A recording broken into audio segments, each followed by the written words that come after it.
बोलिए बांके बिहारी लाल की जय।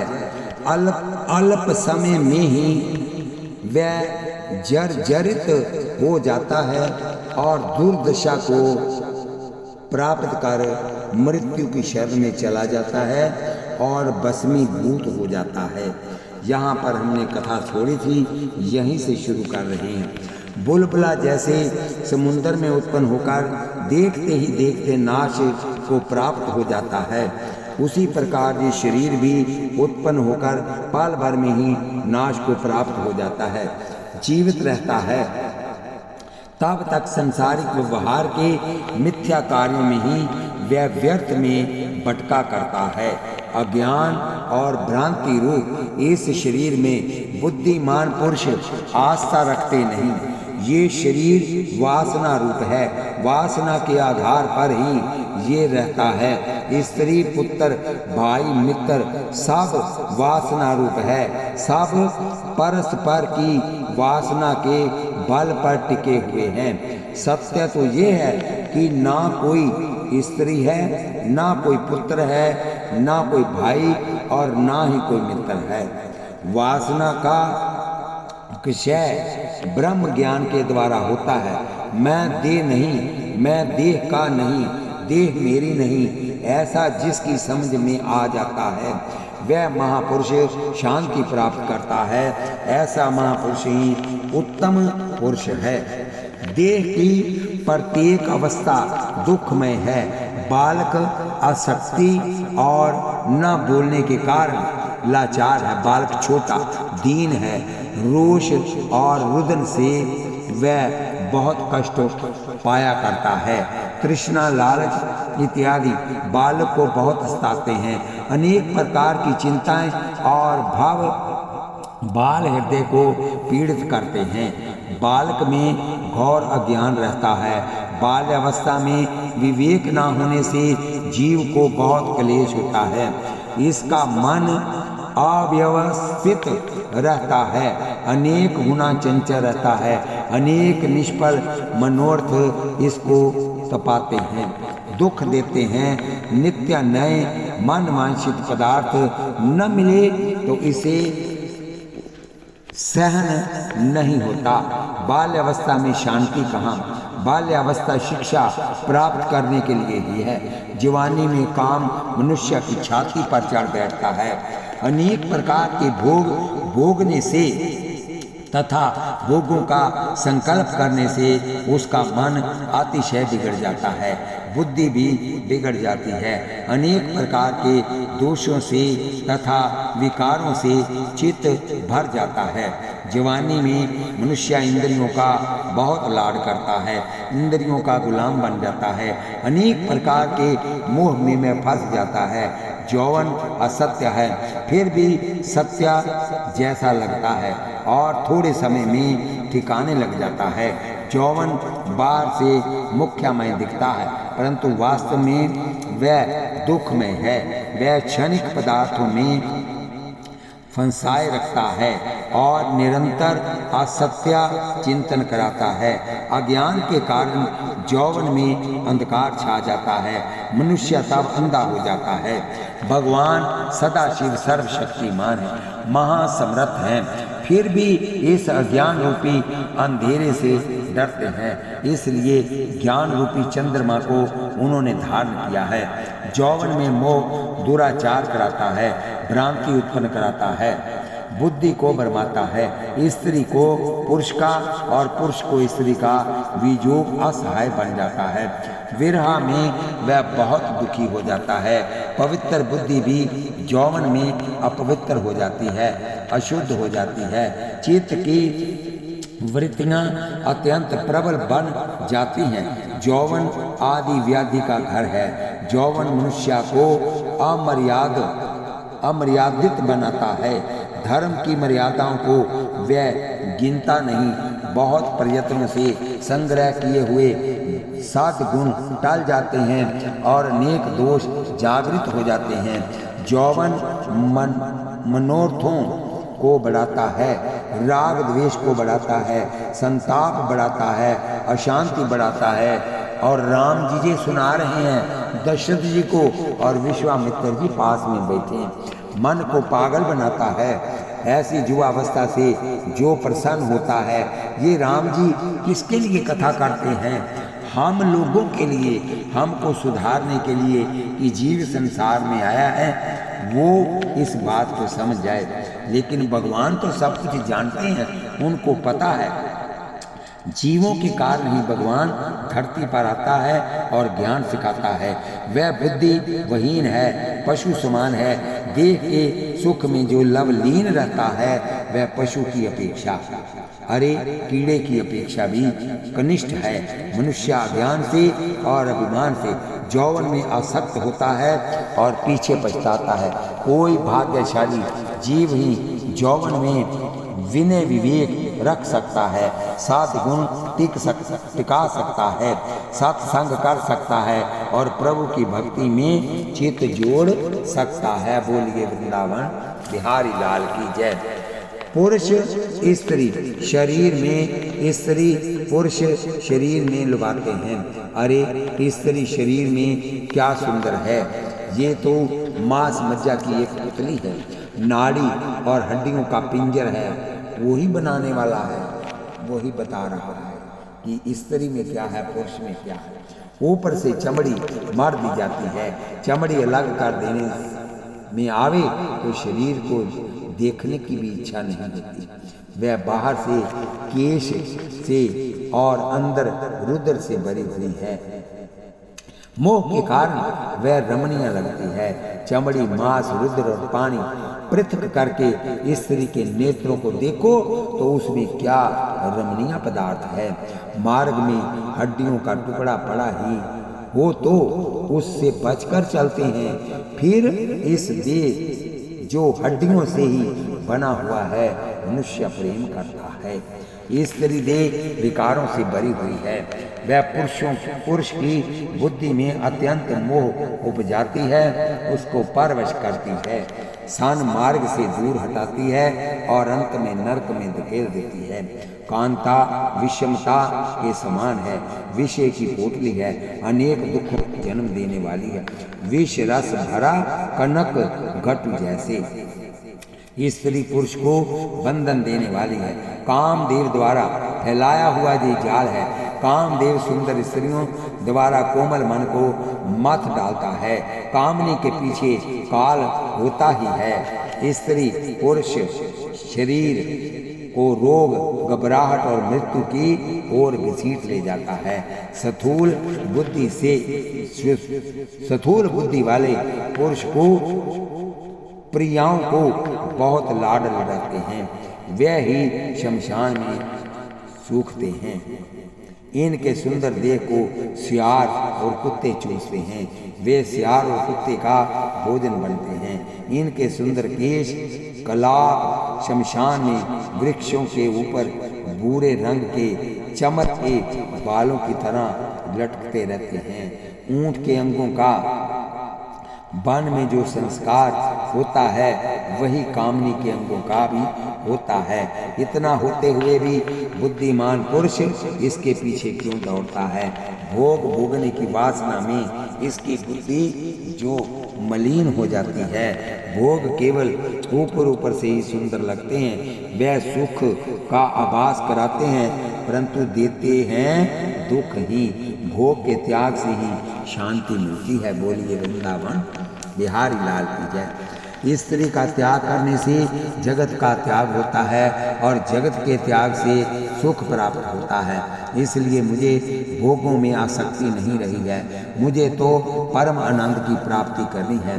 बाल्यावस्था की क्रीड़ा आदि की अभिलाषा पूरी हो इससे पहले ही यौवन उसको निगल जाता है। यौवन में भोगने की अभिलाषा होती है परंतु मनुष्य भोगे या ना भोगे तब तक तो उसकी वृद्ध अवस्था उसके यौवन को निगल जाती है। वृद्ध अवस्था बहुत भैड़ी है, वह देह के अंगों को शीतल और जरित करती है, रूप को बिगाड़ डालती है और अंत में उनका नाश कर देती है। वृद्ध अवस्था में अशक्ति आती है, लाचारी आती है, शोक व्यापता है और बुद्धि चली जाती है। चिंता बढ़ती है, भय बढ़ता है, तृष्णा बढ़ जाती है। बुढ़ापे में मन और जीभ जवान बनती है। मन जवानी में भोगे हुए सुखों का बारंबार चिंतन करता है। जीवा बहुत हैरान करती है, खाया हुआ पचता नहीं, फिर भी खाने की बारंबार इच्छा होती है। कफ बढ़ता है, पीड़ित करता है, रोग बढ़ता है। यमराज की छड़ी, रोग और उद्वेग की सेना मनुष्य को अतिशय पीड़ित करती है।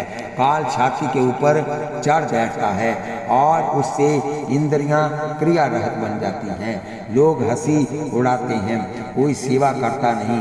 घर वाले अपमान करते हैं और अयोग्य हुए बैल की तरह उसको छोड़ देते हैं। फिर भी मनुष्य को जीने की इच्छा रह जाती है। ये कैसी विडंबना है। काल किसी को छोड़ता नहीं। काल इस जगत में जमी हुई एक एक वस्तु को ग्रास बनाकर जाता है। काल महासमर्थ है, जगत में सर्वत्र व्यापक है। वह अनंत ब्रह्मांडों को भी निगल जाता है। काल इंद्र को चबा जाता है। काल इंद्र को चबा जाता है, जम को सपाटे में ले लेता है, भुवनों को बसक जाता है, पृथ्वी का प्रलय कर देता है।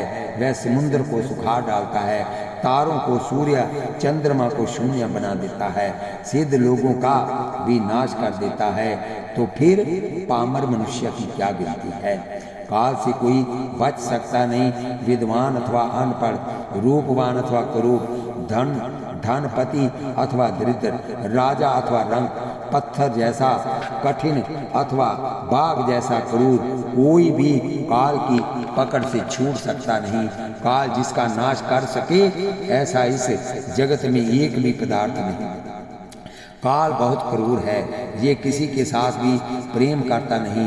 काल का अस्त नहीं, उदय नहीं। जिस प्रकार बालक दो गेंद उछालता उछालता अपने आंगन में खेलता है, उसी प्रकार काल भी अपनी लीला से सूर्य तथा चंद्रमा को आकाश में उछाल उछाल कर खेलता है।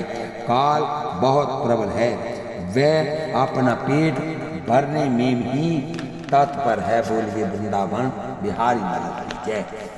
काल सबको विपत्तियों में डालता है। मृत्यु अत्यंत कठिन है, आयु अत्यंत थोड़ी है, शान बंधुर है। मनुष्य इंद्रियों में फंसा हुआ है। इंद्रियां शत्रु का काम करती हैं, इंद्रियां भोग मानती हैं। भोग रोग लाता है और फिर मृत्यु लाता है। चित्त अहंकार में फंसा हुआ है, अहंकार स्वरूप को दूषित करता है, आत्मा स्वरूप को भूल जाती है। मन के साथ तद्रूप होकर स्वयं ही अपने को दुखी करता है, सत्य को भूल जाता है। असत्य अज्ञान मोह बढ़ते हैं। निरंतर तुच्छ विषय में प्रीति रहती है, प्रीति से आसक्ति हो जाती है, आसक्ति पाप कराती है। कुकर्म करते करते आयुष्य क्षीण हो जाती है। मृत्यु के उपरांत पूर्व जन्म होता है, फिर से यही घटमाला प्रारंभ हो जाती है। विषयों से वह मोह प्राप्त करता है। इस प्रकार जगत में अनेक योनियों में भटकते हुए जीवों की आयु भोग और भोगने में और पाप करने में बीतती चली जाती है। तब फिर संसार नाम के इस पदार्थ में मेरे जैसों का क्या विश्वास है। जगत में श्रेष्ठ गिनी जानने वाली मनुष्य योनियों में भी जीवन कैसा है।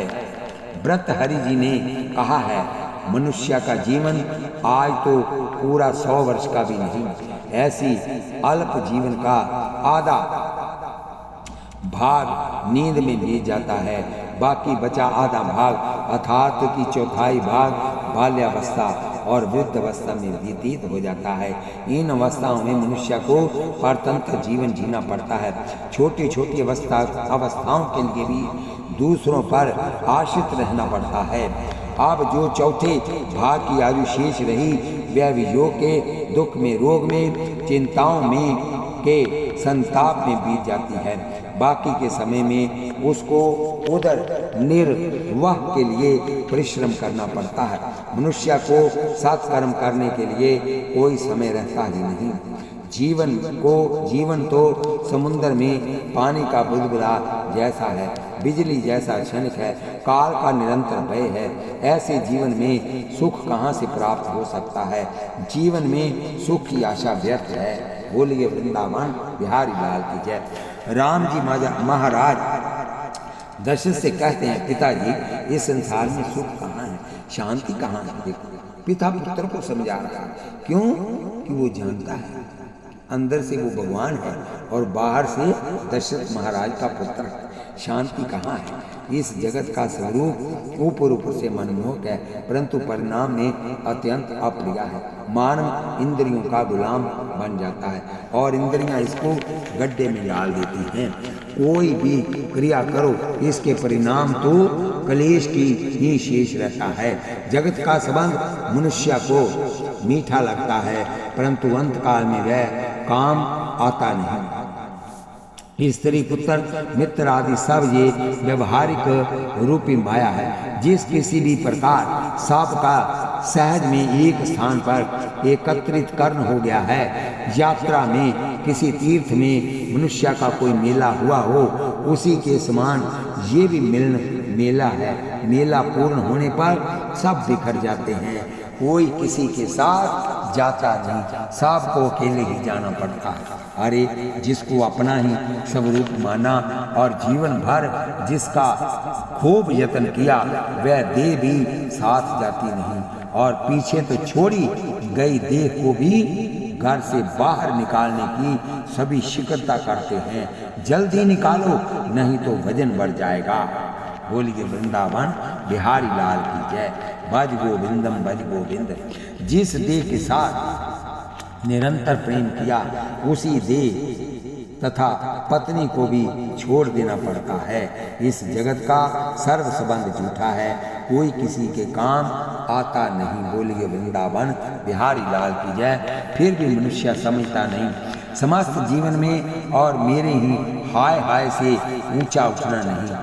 ये मेरी स्त्री, ये मेरा पुत्र, ये मेरी धन संपत्ति, ये मेरा घर, वह मेरा मनुष्य का जीवन, इस रीति से मेरा मेरा करने में ही जाता है। संस्कृत में मेरा को मैं कहते हैं। मनुष्य का जीवन बकरे की तरह मैं करने में ही बीतता है। बोलिए वृंदावन बिहारी लाल की जय। मनुष्य की ये मैं सुनकर काल बैरी आ पहुंचता है और अंत में इस मैं करते हुए भेड़ को बकरे को मार डालता है, खा जाता है। राम जी कहते हैं, अंत काल में तो अत्यंत मीठा लगता विषय भी मनुष्य को यह जैसा मालूम पड़ता है। शरीर सुख और धन लालसा के कारण जीवन में मनुष्य धर्म की मर्यादा पालता नहीं, पाप बहुत करता है, परंतु अंत काल में ये बहुत पाप इसकी छाती पर चढ़ बैठते हैं और तब जीव अत्यंत घबराता है। उसको बहुत पछतावा होता है, बहुत दुख होता है, तब उसका हृदय बहुत जलता है, उसको शांति मिलती नहीं। जीवन में पाप करते समय मनुष्य पीछे की ओर देखता नहीं, किसी का डर रखता नहीं। डर लगता है पाप की सजा का समय आने पर। मनुष्य धर्म का, ईश्वर का डर रखता नहीं और इससे वह दुखी होता है। धर्म का, पाप का, काल का डर रखोगे तो पाप होगा नहीं और अंत समय घबराहट होगी नहीं। ये जब जीव मरता है तब अत्यंत तड़पता है। जमदूतों की गति पैर से आंख तक होती है, पैर से आंख तक जीव होता है, तब तक जमदूत धक्का मारते हैं। जीव बहुत व्याकुल होता है, ईश्वर के आधार बिना जीव निराधार है। 16 वर्ष के भगवान रामचंद्र जी की कथा कर रहे हैं अपने पिता और विश्वामित्र जी के सामने। राम जी विश्वामित्र ऋषि से कहते हैं, जीव ईश्वर का अंश है, अंश अंशी से बिछड़ गया है। वह स्वरूप भूलकर जगत का बन गया है, परंतु जगत के साथ उसका संबंध कल्पित है, मिथ्या है। ईश्वर के साथ संबंध ही सत्य है, फिर भी वह संसार के संबंधों में फंसा है और परमात्मा को भूला हुआ है। जगत अनित्य है, जो कुछ स्थावर जंगम जगत दिखता है वह अस्थिर है, निरंतर परिवर्तनशील है। जल की जगह स्थल बन जाता है, स्थल की जगह जल हो जाता है, जल में मंगल हो जाता है, जंगल में मंगल हो जाता है, मंगल में जंगल हो जाता है। इस जगत की रचना क्षणिक स्थिति वाली तो क्षण में ही नाश वाली है। हर क्षण आवागमन लगा रहता है। बड़ी बड़ी नगरियां गिरकर खंडर बन जाती हैं, बड़े बड़े मानदाता मिट्टी में मिल जाते हैं। मनुष्य पशु का जन्म पा जाता है, पशु मनुष्य का जन्म पा जाता है। देवता भी अब देव तव को प्राप्त हो जाते हैं। हे मुनि संपत्ति मिलती है, हे मुनि संपत्ति मिलती है, क्षण मात्र में विपत्ति आ जाती है, क्षण मात्र में जन्म होता है, क्षण मात्र में मृत्यु आ जाती है। फिर कौन सा पदार्थ क्षणिक नहीं। थोड़े दिन बाल्यावस्था, थोड़े दिन जवानी, फिर थोड़े दिन वृद्ध अवस्था। कई बार जवानी भी नहीं आती, वृद्ध अवस्था भी नहीं आती, पहले ही जीव चला जाता है। इस प्रकार इस देह में भी एक रूपता नहीं, तो फिर बाहर की वस्तुओं में एक रूपता रहने का क्या भरोसा। जिसमें फेर फार ना हो ऐसा एक भी पदार्थ इस संसार में देखने में नहीं आता। बोलिए वृंदावन बिहारी लाल की जय। संसार का एक भी पदार्थ परिणाम में विनाशी होने से परिपूर्ण हो सकता है। परिपूर्ण तो एक परमात्मा है। परमात्मा को जो पहचानता है, प्रभु के साथ मन को जो तदाकार बनाता है, वह जीव परमात्मा रूप बनकर परिपूर्ण होता है और तभी जीवन सफल होता है। जीव जब तक अपूर्ण है तब तक उसे शांति मिलती नहीं। इसलिए राम जी कहते हैं, मेरे चित्त में विवेक जागृत हुआ है, मुझे विषयों के प्रति घृणा हुई है, मुझे अब भोगों की इच्छा नहीं रही। स्त्री संपत्ति, राज्य, सुख, घूमना फिरना, भोग भोगना, ये कोई भी मुझे सुख दे सके ऐसा नहीं रहा। अभी तो देखो भगवान जी 16 वर्ष के हैं, कितना ज्ञान दे रहे हैं।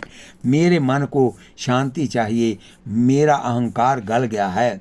इस बाल्यावस्था में ही शुद्ध बुद्धि से चित्त का उपाय नहीं हो तो पीछे इसका अवसर ही कहाँ आता है। युवावस्था में जिसको वैराग्य आवे, जवानी में जो संयम करके भक्ति करे, उसे वृद्ध अवस्था में भगवान की प्राप्ति होती है। वृद्ध अवस्था में शरीर में शक्ति रहती नहीं, इस अवस्था में मनुष्य भक्ति नहीं कर सकता। तपस्याचार्य जवानी में ही होती है। शरीर दुर्लभ होने के बाद ब्रह्मचार्य पालने का कोई अर्थ नहीं। वृद्ध अवस्था में वैराग्य आवे, वह सच्चा वैराग्य नहीं। वैराग्य की परीक्षा जवानी में ही होती है। जो पास में है ही नहीं, उसका त्याग कर देने का क्या अर्थ होता है। जवानी में संपत्ति हो, शक्ति हो, सुख हो, भोग भोगने की सभी अनुकूलता हो, फिर भी मन विषयों में न जाए तो वह सच्चा वैराग्य कहलाता है। राम जी कहते हैं, जो कहलाता है वह विष नहीं है। राम जी कहते हैं, जो कहलाता है वह विष नहीं है, अपितु विषयों की विषमता ही विष है। कारण कि विष तो एक ही जन्म में हानि पहुंचाता है, जबकि विषय अनेक जन्मांतरों में हानि पहुंचाता है, मानव को अनेक प्रकार से बिगाड़ता है। विषयों से बाहर रहना मैं सहन कर सकूं ऐसा नहीं। इस संसार से मैं त्रस्त हो गया हूं, मैं उसके साथ का संबंध तोड़ डालना चाहता हूं, परंतु अंतःकरण की शक्तियां उसमें विक्षेप करती हैं। निरंतर दुख देने वाला ये भोंडा संसार रसवहीन है, फिर भी अज्ञान के कारण वह मीठा लगता है। अभी आधा संसार मैंने छोड़ा है, आधा पकड़ रखा है। मैं भूला हुआ हूँ, मुझ में अवस्था आ गई है और इससे संसार का तथा परमार्थ का दोनों प्रकार के सुख खो गए हैं। बोलिए वृंदावन बिहारी लाल की जय। मेरी बुद्धि तत्व का निश्चय कर नहीं पा रही। जगत के पदार्थ बुद्धि को बिगाड़ रहे हैं। जिनके मन बुद्धि शुद्ध हो जाती है उसे वासना त्रास देती नहीं। इसलिए मैंने राज वैभव और कुटुंब आदि का त्याग करने का विचार किया है। मुझे शोक रहित होना, मुझे परमानंद प्राप्त करना है। ये परमानंद किस में है ये मुझे बताओ। जो इस जगत में आता है उसे व्यवहार तो करना ही पड़ता है। व्यवहार में विषमता भी आती ही है। संसार का कोई भी व्यवहार राग द्वेष अथवा सुख दुख से रहित नहीं होता। संसार का व्यवहार करने में दुख भी प्राप्त न हो और व्यवहार में भी अड़चन न आवे, ऐसा उपाय मुझको बताइए। ऐसा कोई उपाय अब तक शोधन न हुआ हो तो उस उपाय का मैं विचार करूँगा। यदि वह उपाय मुझे नहीं मिलेगा तो फिर मैं समस्त व्यवहार छोड़ दूँगा, सब कुछ त्याग दूँगा। श्री रामचंद्र जी के ऐसे ज्ञानपूर्ण वचन सुनकर वहाँ बैठे हुए सभी अत्यंत विस्मित हुए। वशिष्ठ जी, विश्वामित्र जी और ब्रह्मज्ञानियों को आश्चर्य हुआ कि ऐसा अमृत तव ये किशोर कैसे बोल रहे हैं, कैसा ज्ञान धारण कर रखा है। बृहस्पति भी जैसा बोल नहीं सकते, ऐसा अपूर्व वचन ये कुमार बोलते हैं। सुनने वाले में वैराग्य जागृत करे, ऐसे इनके वचन हैं। विश्वामित्र जी, वशिष्ठ जी सबको अत्यंत आनंद हुआ। वेदांत में साधन चतुष्टय की बहुत महिमा है। विवेक, वैराग्य, षठ संपत्ति और मुमुक्षुत्व, इन चारों को साधना चतुष्टय कहा गया है। सारा संसार, सारा सार को नित्य नित्य वस्तु को परखने वाले बोध को विवेक कहते हैं। संसार के विषयों में अनासक्ति, इसको वैराग्य कहते हैं। शाम दम उपरति तितीक्षा श्रद्धा और समाधान ये छठ संपत्ति कहलाती है। मोक्ष के लिए तीव्र आतुरता को मुमुक्षुत्व कहते हैं। जिसको ब्रह्म ज्ञान प्राप्त करना है उसे इन साधनों में प्रथम स्थिर होना आवश्यक है। राम जी में ये सर्व साधन स्पष्ट रूप से देखे जाते हैं। श्री विश्वामित्र जी ने राम जी से कहा, हे राम, जो जानने योग्य है वह सब कुछ तुम जान ही चुके हो। अब विशेष कुछ जानने के लिए तुमको शेष नहीं है। तुम्हारी बुद्धि निर्मल और स्वच्छ है, केवल उसे तनिक शुद्ध करने की आवश्यकता है और थोड़ी स्थिर करने की आवश्यकता है। वेद व्यास जी के पुत्र सुखदेव जी में भी तुम्हारा जैसा ही विचार उदित हो गया था। ऋषि विश्वामित्र राम जी को सुखदेव जी की कथा सुनाने लगे। सुखदेव जी वेद व्यास जी के पुत्र थे। वह मन में इस संसार की स्थिति पर अत्यंत विचार करने लगे। विचार करते करते सुखदेव जी में विवेक जागृत हो गया। विवेक से बहुत विचार करते करते अधिक समय में उनको सत्य की प्राप्ति हुई। सुखदेव जी को संसार मिथ्या लगा, संसार के प्रति उनमें वैराग्य जगा।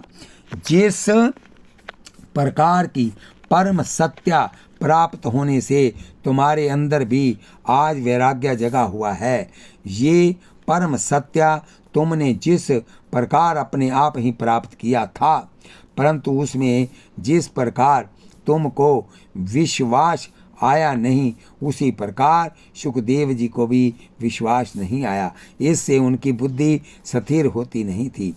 तब एकांत में ध्यान करते हुए अपने पिता वेद व्यास जी के सुखदेव जी ने पूछा, हे मुनि, ये संसार रूपी प्रपंच किस प्रकार उत्पन्न हुआ है, किसने इसे उत्पन्न किया है और किस में ये शांत होता है। वेद व्यास जी ने सुखदेव जी को यथार्थ उपदेश किया। तब सुखदेव जी ने मन में विचार किया कि ये तो मैं पहले से ही जानता हूँ। पिताजी पुत्र में फंसे हुए हैं, माया में फंसे हुए हैं, इसलिए ऐसा लगता है कि उनका ज्ञान परिपूर्ण नहीं है। इसी से मैं जो कुछ जानता हूँ उससे आगे विशेष कुछ ये कह सके नहीं। सुखदेव जी को पिता के वचनों से संतोष नहीं हुआ। घर का लड़का डॉक्टर हो गया हो तो घर वालों को जल्दी विश्वास होता नहीं। बाहर का डॉक्टर दवा करे उससे संतोष हो जाता है। रक्त का संबंध ही ऐसा है। रक्त के संबंध के कारण ही सुखदेव जी को वेद व्यास जी के वचन सत्य प्रतीत नहीं हुए। तब वेद व्यास जी ने सुखदेव जी को सत्य जानने के लिए जनक राजा के पास भेजा। सुखदेव जी मिथिला नगरी में गए और राजा जनक के महल के दरवाजे पर जाकर खड़े हो गए। अंदर संदेश भेजा। जनक राजा ने सुखदेव जी की परीक्षा प्रारंभ की। 7 दिन तक सुखदेव जी को द्वार पर खड़ा रखा। सुखदेव जी ने 7 शिष्यों की योग्यता प्रदर्शित की। 7 दिनों तक ये उन्हीं के द्वार के आगे खड़े रहे। जनक राजा को विश्वास हुआ कि सुखदेव जी सच्चे जिज्ञासु हैं। फिर भी उन्होंने सुखदेव जी की ओर अधिक परीक्षा ली। 8वें दिन राजा जनक की आज्ञा से राजा के सेवक सुखदेव जी को वैश्याओं के पास ले गए।